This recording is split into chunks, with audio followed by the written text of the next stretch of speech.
So with us is Donda Goodson, who is a counselor with Stillwater's Counseling and Education Center, and we are pleased to be able to have a chance to speak with her. Thank you for joining us, Donda. Thank you for having me, Lori. Well, I noticed that one of the cornerstones, I would say, cornerstones of your counseling involves helping individuals develop tools to better their well-being that they can use long term. So I thought maybe you could share just a little bit about that. Sure.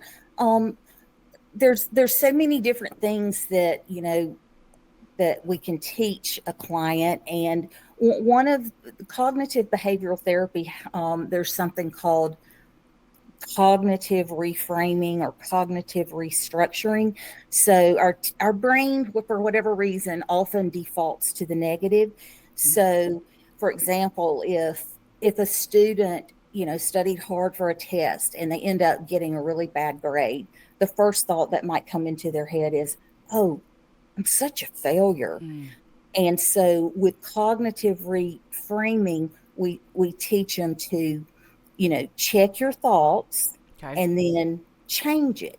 What is a more realistic thing that you could say? Oh, well, I didn't do well on this test, but I learned how to study better and I'll be prepared for the next one. So that's just one tool. Other things are like learning to regulate emotions. Sometimes emotions can be extremely high and, inappropriate for what the situation is. And so we kind of teach to be more balanced and regulate those emotions better. Those are just Absolutely. a couple of things. Right. Well, and I know also that that those that desire it, you offer the option to really integrate the Christian faith, biblical wisdom into the counseling, and maybe share a little bit about how that happens. Okay. So, as individuals, we basically, there's one framework that says we have four realms. We have our cognitive realm, our emotional realm, our physical realm, and there's a spiritual realm. So, with spiritual or faith based counseling, a person can utilize or access their spirituality in a way that can promote change. So it's just a matter of, is this something that I want to do? Do I want to draw closer in my walk with Jesus? Yeah. Um, and so if the client, chooses that, then we certainly pray with them. We can um, review scriptures. We can look at stories in the Bible, maybe that kind of are similar to some situation that they might be going through. Absolutely. Well, I know that that you have been a counselor for a number of years, and tell me a little bit about what you find most rewarding in that counseling role.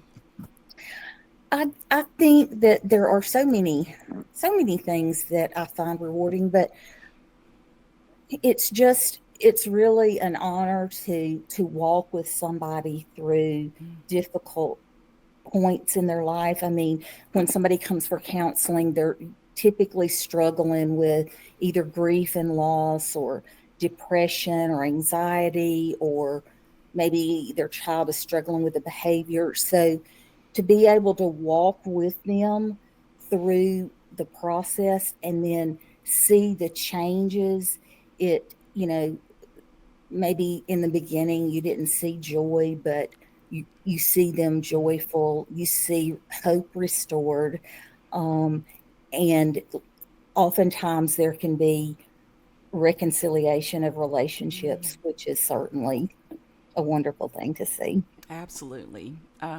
Well, did you have, a personal experience maybe in your life that inspired you to be a counselor, or a person that inspired you? Um, I I will say that my mother was a sweet, sweet, sweet woman who was just had so much empathy and kindness and wisdom, and she was definitely my anchor because in my environment, I there was some mental illness, there was some substance abuse, and you're always kind of trying to figure out. Your curiosity is like, okay, what's going on here? So my mother was just a very wise Christian woman. She's in heaven now, but she was and still is my inspiration for what I do. That is beautiful. Well, I noticed. I think one of the things that makes you stand out as a counselor is that you're able to serve individuals and families in a number of different states. Share with us about that. Well, back during 2020 when the pandemic was going on, I was like everybody else sitting on the sofa in my house, and you know people could not go to work, students could not go to school, everybody was isolated, separated, but there was a lot of political things going on that really literally tore families apart, unfortunately. And so I just thought, maybe I can help other people. So that's when I pursued my license in a couple of other states. And so I was able to do telehealth, and I started that back during the pandemic, and it's been wonderful. I feel like for an adult, telehealth is just as effective as in person.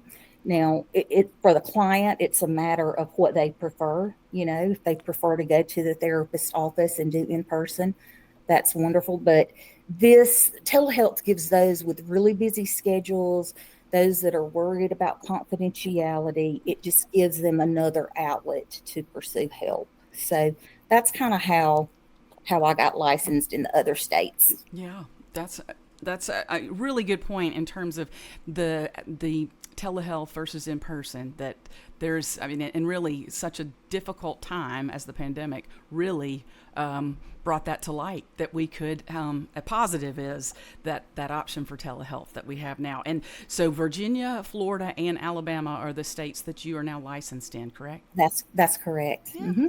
Awesome. Well, if you would like to know more about Stillwater's Counseling and Education Center, you can visit their website, which is mystillwaters.org. You can learn more about Donda and other members of the team, and it's a great place to go if you want to connect with one of those counselors. You can also email or call. That's right. Thank you so much, Laurie. Thank you.